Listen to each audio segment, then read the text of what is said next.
All right, chapter 39 of Genesis. This is probably a chapter that if somebody came up to you and says, what happens in Genesis 39? You're probably going to say, I don't have a clue. Don't have a clue at all. But if they asked you, what happens to Joseph after he got sold into Egypt and was bought by Potiphar, you can probably tell them that story. That is chapter 39 of Genesis. So now if somebody says, what's in Genesis 39? It's the story of Joseph and Potiphar's wife gets into this one as well. So this is a real, again, most people know this story. So we're going to talk about some interesting things here. Joseph, of course, is prospered by the Lord after he got bought by Potiphar. He becomes ruler of Potiphar's house, which is a big deal. Okay, Potiphar is the right-hand man of Pharaoh, and Joseph becomes Potiphar's right-hand man. It's pretty crazy. Now, he does resist the advances of Potiphar's wife. He gets falsely accused of rape and is cast into prison. The keeper of the prison commits the prison's affairs into Joseph's hands. So this is kind of that a good luck, bad luck experience for Joseph. He went from the favored son of Jacob to his brothers hated him and tried to kill him, and then they decided to sell him. So that's kind of a little bit of high, but now he's in slavery. He gets sold to Potiphar and then becomes the right-hand man to Potiphar. And then Potiphar's wife tries to hit on him and then accuses him of rape. So he gets put in jail, and then the jailman likes him because he's such a good job, does a good job. So it's this up and down crazy wave that happens in Joseph's life. And it's such a metaphor for our lives as we have ups and downs. When you feel like you take 2 steps forward, 1 step back, that's Joseph's life. That's what's happening to him. But he learns and he keeps his faith through all those experiences, and God blesses him because of it. So instead of us ruining our faith and saying, why me? I'm not going to do what God says if this is what's going to happen. Why don't we keep our faith through the trials and see how God can bless us through that faith? Okay, so now verse 1, and Joseph was brought down to Egypt. So remember, this is happening the same time we just had last chapter with Judah and Tamar and all that craziness. So this is kind of a 38 and 39 timeline-wise are relatively parallel to an extent in here. They're kind of happening around the same time frame. Not exactly, but they're not in a sequential order, basically, like Judah did all this and then Joseph made it to Egypt. These are kind of happening, intermingling as far as timeline goes. And Joseph was brought down to Egypt, and Potiphar, an officer of Pharaoh, captain of the guard, an Egyptian, bought him of the hands of the Ishmaelites, which had brought him down thither. So this is something that's interesting is, again, like we talked about 2 chapters ago when we came to the beginning of this story, when his brothers sell him, there is no evidence that somebody named Joseph was living in Egypt. That is not in the hieroglyphs. That's not in the Egyptian history that we have today. Could that story surface at some point? Maybe. But there's nothing in Egyptian history that shows that today. However, though, this is interesting. There is a story of 2 brothers where the bad brother's wife tries to seduce the good brother, but the good brother resists and she accuses him of rape. So the concept of this story of what happens to Joseph is in Egyptian history.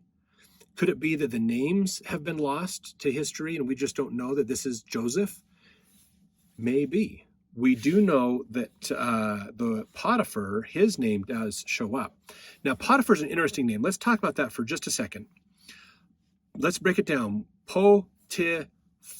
Okay, so po means that, ti, given, for, or ra, is the sun god. So his name means that which is given by the sun god. Potiphar is an extremely Egyptian name. In fact, there is a Potiphar known in Egypt as the high priest of Heliopolis, the place of the sun god. So we have the name of Potiphar as one of the high priests in Heliopolis, which is kind of the spiritual center of Egypt. And so we actually have that here, which is great. You can look up, I believe Potiphar's in the Bible Dictionary, to look up a little bit more there.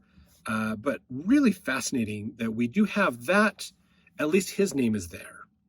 So we do have that there is a Potiphar who's a high priest, which means they're really closely tied with those are the grand viziers as well. They're really tied in with Pharaoh. The The success of Pharaoh and the success of the priests were tied together. So they worked together a lot, with the exception of King Tut's father. He was the heretic king that pretty much disowned all the priests, which is why he's not known in history, because they tried to erase him and his son from history, which ended up making his son the most famous pharaoh in Egyptian history, King Tut. Another cool little tidbit from Egyptian history. Okay, so Joseph is bought by Potiphar. Verse 2, and the Lord was with Joseph, and he was a prosperous man. He was in the house of his master, the Egyptian. And verse 3, his master saw that the Lord was with him, and that the Lord made all that he did to prosper in his hand. So Joseph was like, things were going well. Anything that Joseph did seemed to work out well and do well. Verse 4, and Joseph found grace in his sight, and he served him, and he made him overseer of his house. So Joseph is overseeing his house. So he gets to say what happens. Potiphar, his word is Potiphar's word, basically. And so he put everything that he owned, which was a lot for the high priests. They were some of the wealthiest people, just short of Pharaoh himself, in Egypt. So Joseph commanded a lot. He was in a very high place. All right, verse 5, and it came to pass that from the time that he had made him overseer in his house and over all that he had, that the Lord blessed the Egyptian's house for Joseph's sake. And the blessing of the Lord was upon all that he had in the house and in the field. So because of Joseph, Potiphar's house is being greatly blessed. Like, they're seeing success, prosperity. Probably animals aren't dying a lot. They're having more babies than animals dying off. They're not getting killed or stolen. Crops growing well. Things are going really good for Potiphar. And he's like, this Joseph is like a good luck charm for me to keep him in my house. Verse 6, and he left all that he had in Joseph's hand, and he knew not aught he had, save the bread which he did eat. And Joseph was a goodly person and well favored. So there was not a whole lot in Potiphar's house that Joseph didn't have influence over. Verse 7, and it came to pass after these things that his master's wife cast her eyes upon Joseph, and she said, lie with me. So Potiphar's wife had a thing for Joseph, and she wanted to seduce him into sleeping with her. She wanted to get in bed with him. Verse 8, but he refused and said unto his master's wife, behold, my master wotteth not what is with me in the house, and he hath committed all that he hath unto my hand. There is none greater in this house than I, neither hath he kept back anything from me but thee, because thou art his wife. So the only person he couldn't tell what to do was Potiphar's wife. How then can I do this great wickedness and sin against God? So he's like, no, I'm not. I can command anything else in this household, but you and Potiphar, you guys are the exception. But I can't do this wickedness. This is bad against God. This would be bad against Potiphar. No. Verse 10, and it came to pass as she spake to Joseph day by day, that he hearkened not unto her to lie by her or to be with her. So this wasn't just a one-time event. She tried over and over and over to get Joseph to come be with her. She tried to seduce him. She was probably trying to look for opportunities to sneak things his way, to say little things to him, to maybe bump up against him, to do things that would try to get him to be like, ooh, I'm excited. I want to sleep with her now. She's trying to coerce him in to sleep with him, and he's not buying any of it. He's not buying any of this. So, verse 11. And it came to pass about this time that Joseph went into the house to do his business. So he's going in to conduct business, not necessarily, I know we use the term do his business, meaning probably go to the bathroom. That's probably not what it means in here. I guess it could be, but it's probably not. He's going in to conduct business, to do the things he needs to do in his daily tasks. And there was none of the men of the house there within. That is the single biggest reason why we have too deep leadership when we deal with the youth and other people like that, especially members of the opposite sex when it comes to church dealings. For for that reason. You need somebody else there as a witness and as a testament to what really did happen. So verse 12, and she caught him by his garment, saying, lie with me. And he left his garment in her hand and fled and got him out. Now, this doesn't necessarily mean, she grabbed his clothes. They usually had flowing robes and almost like blankets and stuff wrapped around them, like we'd see in like Arab nations. So she caught his garments and he basically slipped out of it and fled. It doesn't mean he's naked. It means he has just less clothes on than he did before. Usually they had some kind of a robe type thing around their waist to protect their more private areas, and then outer garments as well. So he's not like running around naked. He still has some clothes on, but just his outer garments she's got a hold of basically. So he just pulls out of his garment and leaves, gets the heck out of there. Verse 13, and it came to pass when she saw that he had left his garment in her hand and was fled forth, that she called unto the men of her house and spake unto them, saying, see, he hath brought in a Hebrew unto us to mock us. He came in unto me to lie with me, and I cried with a loud voice. So she's pissed. She's really mad at Joseph and is like, fine, if this hot young man is not going to sleep with me, I'm going to ruin his life. So she's getting revenge on him basically. So verse 15, it came to pass when he heard that I lifted up my voice and cried, that he left his garment with me and fled and got him out. Verse 16, and she laid up his garment by her until his Lord came home. So she took his garment and kept it, basically. So when Potiphar comes home, verse 17, she spoke unto him, Potiphar, according to these words, saying, the Hebrew servant, Joseph, which thou hast brought unto us, came in unto me to mock me. And it came to pass as I lifted up my voice and cried, that he left his garment with me and fled out. So verse 19, and it came to pass when his master heard the words of his wife, which she spake unto him, saying, after this manner did thy servant to me, that his wrath was kindled. So now Potiphar's pissed. Like, are you kidding me? I put this guy in charge of everything and he goes to try to sleep with my wife? What is going on? This is crazy. So he's mad. Verse 20, and Joseph's master, Potiphar, took him, meaning Joseph, and put him into the prison, a place where the king's prisoners were bound, and he was there in prison. So he just locked Joseph up, didn't even listen to his side of the story at all, believed his wife completely and explicitly, and locked Joseph up in prison. And maybe Potiphar didn't even talk to him necessarily, but had guards arrest him and put him in prison. So Joseph maybe didn't even have a chance to talk to Potiphar about what really happened. Not that I don't know if that would have made a difference or not. It would have put Potiphar in a situation of a he said, she said situation. Who do I believe? I don't know. So, but now Joseph's out of the way. We don't have to deal with this. Okay. And even if Potiphar knew that his wife was trying to seduce him, that would be an embarrassment to Potiphar if the word got out that his wife was trying to be unfaithful to him. And so it would mean death for her or imprisonment as well, and then shame on his house. So it's probably better to just lock up Joseph and not have to worry about it, basically. Okay, so now that's that. Joseph's down again. He was up, and now he's down. Verse 21, but the Lord was with Joseph and showed him mercy and gave him favor in the sight of the keeper of the prison. I like this, and I think that's a very important point that is made in here, okay? Joseph did nothing wrong. Joseph was doing his best to do what's right, and it still landed him in punishment. So the moral of this story, there's 2 points that are important to understand, is sometimes doing right gets us into trouble. But it doesn't mean we shouldn't do what's right anyways, okay? Telling the truth can get us into trouble if we've done something wrong. But it can also get us down that path of repentance and help us to improve and be better and not have that lie hanging over us.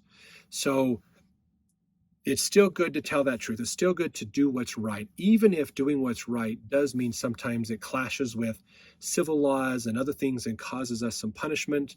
Sometimes that happens. Sometimes doing what's right goes against the norm, goes against what's popular.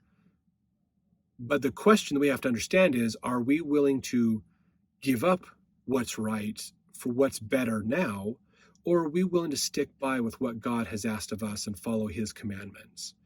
So sometimes, thankfully not a lot, but sometimes in our lives or sometimes throughout history, these kinds of incidences come up where we have to make this choice. Do we keep the commandments, or do we do what's popular or what would get us the best safety now? You know, like I think you could look at this, the Holocaust. Do we do what's right in helping the Jews from not being killed and persecuted, or do we follow the laws of the land and turn them all in? You know, and the thing to realize about this is not a cut and dry, oh, always do what's right. You know, you have to look at this and understand what is at stake. What does this mean? What are the implications? And what do I need to do about this? Okay, that's something you have to really consider and look at, because there is a story in Parley P. Pratt's life, and I believe it's in his autobiography. He puts a whole chapter in when he was running and evading a posse in, I believe it was in Arkansas. Or Missouri, somewhere over there. After the Saints had moved west, he went back to do mission work and stuff. There's a posse coming after him, and he lied to the posse. They caught him, but they didn't know it was him, and so he lied to tell them he went that way, he's over there. So the posse runs away, and he went back to his journal that night and wrote a whole page or two of why it's sometimes okay to lie. So again, you have to understand that seeking the Spirit, looking at what is important, is going to be the big deal here. Okay, Nephi faced this with Laban. Okay, we see this sometimes it happens where what the law says and what God says are different, and we have to understand what's going to be the more appropriate or more important thing to do. Polygamy, the whole mess with polygamy with Joseph Fielding Smith and the other apostles, it could have been there as well. That happened. That really came out a lot. If you want to see some interesting stories and ideas on that, look up the Reed Smoot, his experience trying to get into Congress. They debated him for 3 years before he got to take his seat in office. It's so crazy. That is a crazy, crazy, crazy story. Okay, so we also learn in here that God showed Joseph mercy. That is actually part of the atonement. That's a part of a principle of the atonement. Realizing that when something goes wrong in our life that's not our fault, we have more claim on the atonement of Jesus Christ to help us make it right. That's a big part of the daily activity of the atonement that we forget about. I think we look at the atonement more from the standpoint of it's something that helps us with the next life. It helps us overcome sins, helps us overcome death. But what we don't realize is the atonement helps us every single day of our life, because if somebody does something, they make a choice and it adversely affects us, we have more claim on the Savior's help in our life. So if you've been wronged by somebody, it's not your job to go seek revenge. It's your job to pray and ask God to help you. He will help compensate you and deal with the justice for the other person. He'll get all that taken care of.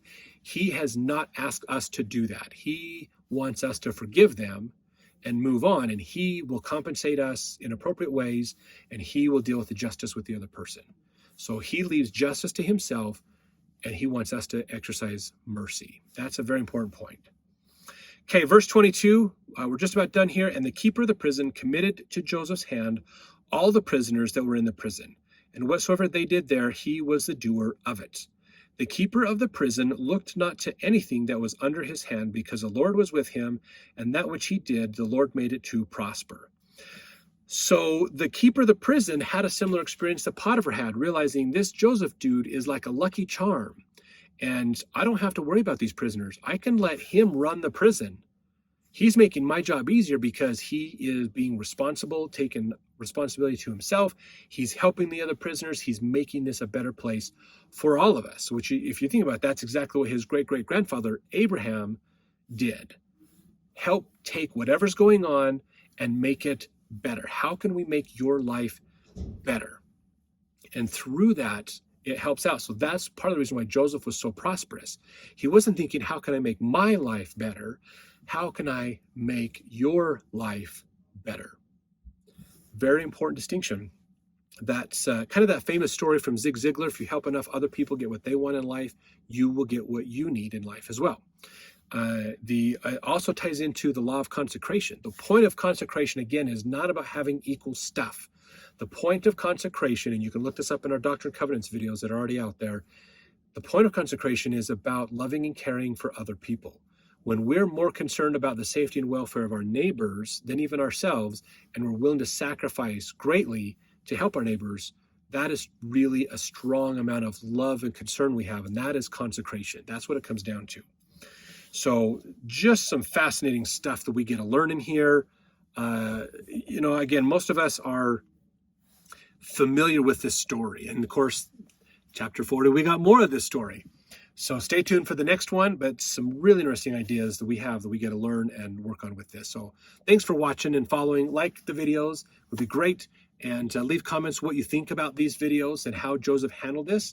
Maybe add in the comments too, what are some of the things you've had experiences in your life where you have been blessed because God has been there to help you and support you in your times of trials and errors and challenges as well. So a lot of fun stuff we get to learn in here, and we'll see you in the next chapter.